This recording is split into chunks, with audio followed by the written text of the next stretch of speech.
Got behind us early. Third game in a week, so there is some tired legs for both teams naturally, but I thought really pushed us in a big way. And again, soccer is fun again for the guys, which is good to see.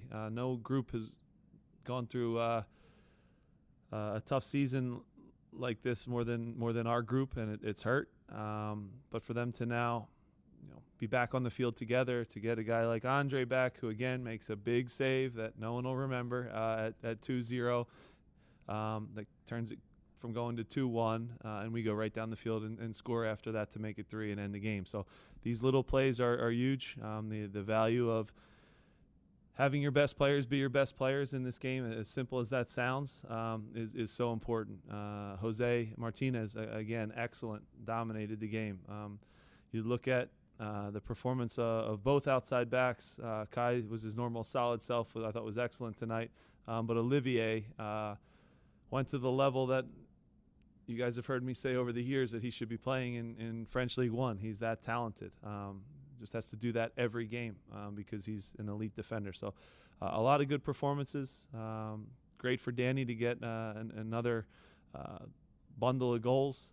Again, a lot of really good goals in the run of play from him this year. Some through hard work, some through creativity, a lot of different types of finishes. And again, when your best players are on the field together, we're still a really good team. We're not where we want to be in the table. I get that, guys. It's been difficult, but these 2 wins will go a long way now going into the break to build some confidence, to push through the Leagues Cup and then finish the season the right way. Ask about the center backs too. They did not push up tonight as much as they normally did, with 2 guys who, by their nature, push up a lot. Yeah. Did you tell them to not? If so or not, what was that? Yeah, part of that is Hani Mukhtar, and not wanting to take too much risk. He's a player that kind of is most dangerous when we have possession of the ball. So if you start to, lull yourself into thinking it's comfortable, that's when he hurts you the most. Look, the Nashville team too, statistically, is struggling to create chances right now. So let's not give them any breaks in transition.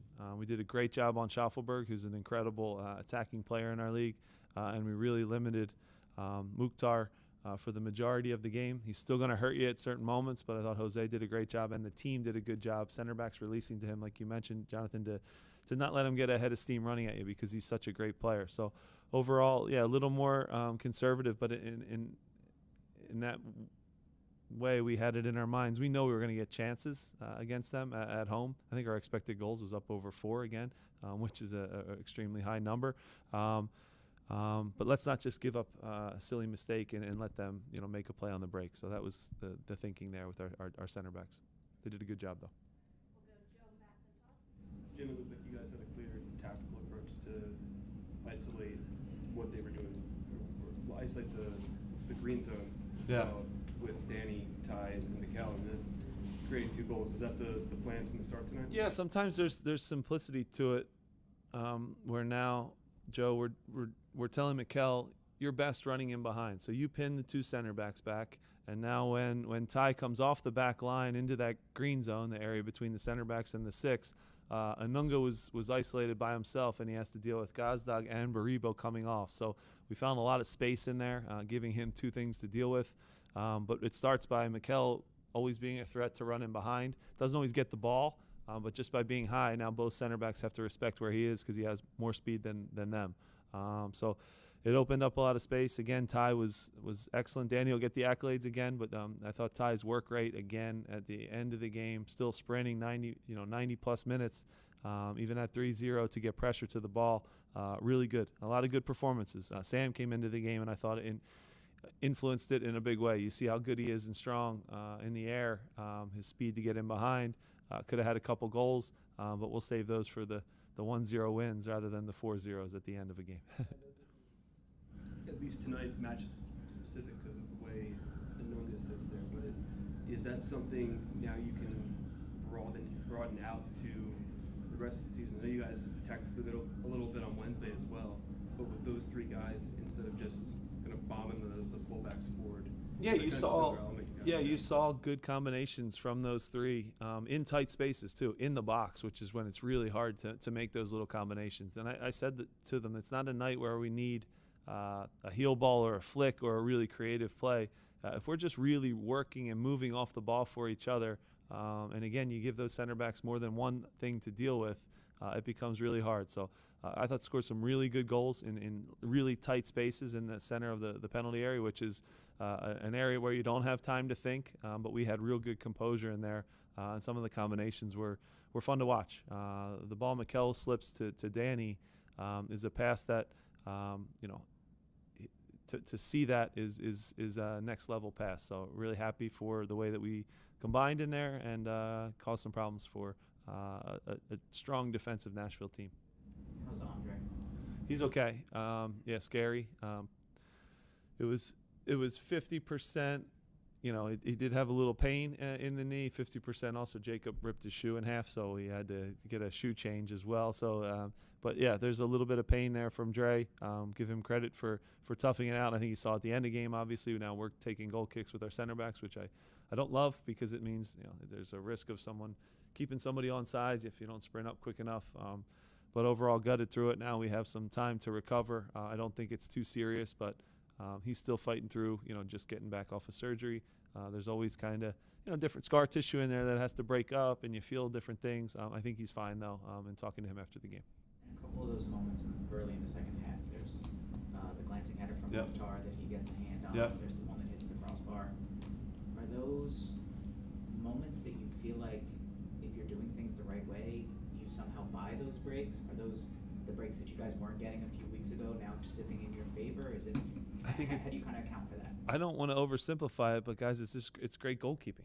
That's what we've had, and that's part of our foundation. And people say, well, it's all Andre, or he's our player. It's the same thing if you say, well, the Lakers wouldn't have been good without LeBron back in, or Cleveland wouldn't have been good without LeBron, or Miami wouldn't have been good without LeBron. He's our player, and he plays in the goal, which again, I've said it now 7 weeks in a row, doesn't get enough credit that the field players get. And I think you saw tonight, again, everyone will go home and we'll all remember 3 incredible goals from Danny.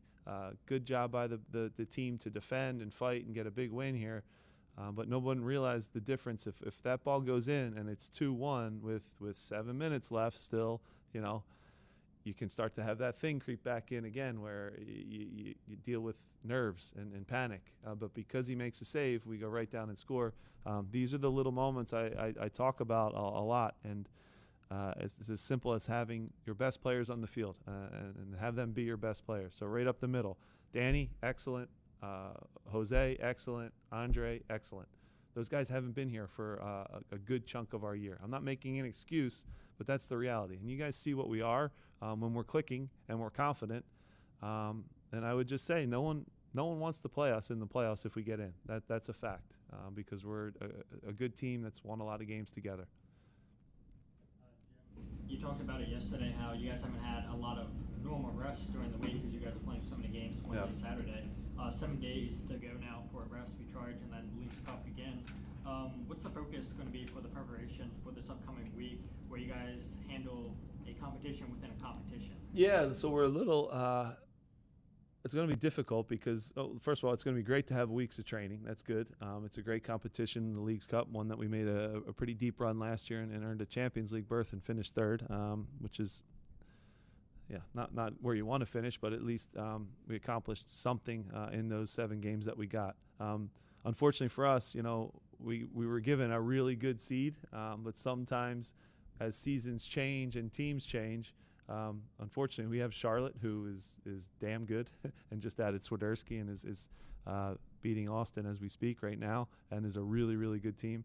And then Cruz Azul, if you guys watch League MX, is absolutely destroying everybody and killing everybody. So they were teams that were maybe seeding-wise towards the bottom last year, and we were the top seed, and we got rewarded with what happens to be now 2 very, very strong teams. So it's going to be hard, but we're lucky that we have home field advantage here. Both those teams have to come here. There'll be a lot on the line against Charlotte. Obviously, 2 of the 3 teams go through, so that's the biggest game right away. You win that one, you're not guaranteed to go through, but you're pretty close. So that's got to be our focus and mindset. We will have a little bit of a long week to prepare for Charlotte, then an awkward, I think it's Saturday, and then we don't play till Sunday, so an extra day in there, which is good. You know, you can build fitness, keep sharpness, let them beat each other up in the midweek, and then hopefully we can put on some good performances for our fans. And then last night, David Vasquez scores 2 goals against Jamaica. Just your thoughts on his performance last night? Yeah, I mean, first of all, it looked like everybody scored, but no, I'm happy for David. He scored the winner. He scored the first 2 and performed really well. So happy for David. It's exciting. We have a lot of good young players that are away with their national team doing well. The 2 guys at the Olympics, Count Paxton, 3 guys at the Olympics, and then David Vasquez did a great job against Jamaica. But I know against stiffer competition now, those are the ones now we want to see him continue to gain confidence and get better and better. But yeah, special player, special talent. But you know, to analyze that game, a lot of guys had good nights. We're going to take 4 more, we'll go straight down the front row, and then we'll end with David. All right. Can you talk a bit more about Sam's contributions off the bench and his, just got here after a few days? Yeah. And is that the fastest yellow card you've ever seen from Jack Elliott? Yeah, that's not good because now he's back on yellow card accumulation. He's worked so hard to get good behavior, and then 1 play, 10 seconds into being on the field, and you're right back at it. We actually took Damian off because he's on a yellow card, just committed a foul, and then also started to feel his quad a little bit. So you're proactive, you take him out, and Jack picks up a yellow card and is in the same situation after 2 seconds. So we laughed about it, but it hurts a little bit. With Sam, look, he's been here 2 days. He's trained 2 soccer practices with the group, so I kept things as simple as possible. Press together with your striker, make it predictable for the 8 guys behind you. If you hunt the ball, they'll come with you. Trust me on that. And I said, our strikers get service, right? We're going to get you service. You just run hard in the box. It was true tonight. He did a great job. Had 2 really good chances. I'm sure he'll tell you he wants to score one of those, but I really liked his work rate. I liked how he won headers. He held balls up, made some good passes, was involved, and helped us in a time where, right around 60 minutes, we lost a little momentum, and they came at us. Nashville, naturally, when they're down 2 goals, is going to throw some numbers at you. Sam came in and gave us some life. He'll only get better and better as he gets more used to his teammates. And, we could have scored a few more goals tonight, too. Jim, a question for you. Nashville was on a 5-game losing streak heading into here. Yeah. Was this something you and your team saw on tape? Maybe you guys exploited on those guys? Yeah, well, you can look at that in 2 different ways. You can say, yeah, they're not in good form, but they're also dangerous that way. You're vulnerable when you have lost a few games in a row because there's a sense of urgency to now make it right, get in the playoffs, have a response after a couple losses. So we've been there this year. So, again, it's still a dangerous team in this league. Anybody can beat anybody. Again, you saw tonight, there's a couple upsets throughout the league. And who you think is going to win week in and week out is not necessarily who does. So every game is hard. Everyone's fighting for points now. Didn't get a couple results that would have at least been nice to be in that 8 or 9 seed right now, but we know we have 9 games left now to and control things ourselves to get enough results to get in the playoffs. I think we'd be a pretty dangerous 8 or 9 seed as well. The reality is we're not going to be at the top. That hurts. It's our reality, but at the same time now, make the most out of what we have in front of us. I think we have 2 good performances now to build off of. But these 2 wins don't mean anything if we don't continue to follow it up with better and better soccer each week. Good, Jim. Question I should have asked you yesterday. There's going to be a game here tomorrow and a game next Sunday that Subaru Park hasn't seen in a while with a couple of women's teams coming down. I know you pay some attention. There's going to be some local flavor in the games with Brittany Ratcliffe and a few others.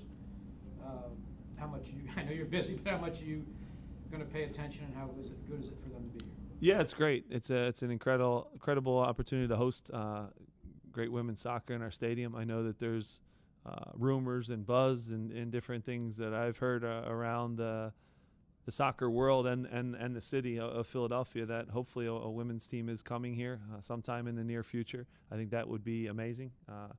It took a long time to get a men's team in this city in a sport that soccer players in this area can have role models to look up to instead of like when I was a kid and I looked up to Allen Iverson, and you guys know the names, Barkley, Charles Barkley, and Reggie White, and Eagles, and Randall Cunningham. So to now have a men's team where the players can really look up to, the same thing applies to the women's game. My daughters both play soccer. They love the sport. I won't be here tomorrow, Jonathan, if that's what you're asking. I have a bunch of family down in Sea Isle that I'm going to get to and spend some time with. But if I wasn't, I would have been probably taking my daughters here tomorrow to watch the game. So it's a great opportunity to showcase a ton of talent, a ton of local talent, like you mentioned. And it speaks to how popular soccer is in the city of Philadelphia. It really is grown to a level that I never thought it would have in my lifetime in both the men's and the women's game. And like I said, I think there'll be a team here soon, and there should be. I know that I asked you this when you went out to Portland and happened to be staying in the same hotel as Gotham. Yeah. But Washington's pulling off a heck of an experiment right now, bringing in Barcelona's women's team's manager to this country. Is there much cross-pollination among managers of the men's and women's clubs out there in various things? You probably wish there was more, for sure. But anytime you can share ideas with any coach and watch a training session or go out and watch how they tactically approach a game, the cool thing about this game is there's a million different ways to do it. And if you're not constantly evolving and learning, you die. And so, unfortunately, coaches get changed. All right, I think they made a bold move to hire a top coach from Europe. It's starting to happen more in our league, and I think that it'll happen more and more in the women's league as they see just how appealing it is to, number one, live in this country, to coach in this country. The fanaticism around the women's game in the USA is growing and growing. The TV, the stadiums, the facilities, all these things add up. So, yeah, it's going to become very appealing for men's coaches to coach at the highest level of the women's game and vice versa. And I think that the sharing of ideas is good for all of us. I learn things when I go to my son's U12 practice and I see a coach run something that I haven't seen before, and you might take it and tweak it and steal it and make it your own. If you're not stealing and evolving in this game and trying to get better, you die, like I said. So I think I'm all for new ideas being injected into the men's league, to the women's league, and that's a great example of one where, yeah, they took a risk for sure. It's different.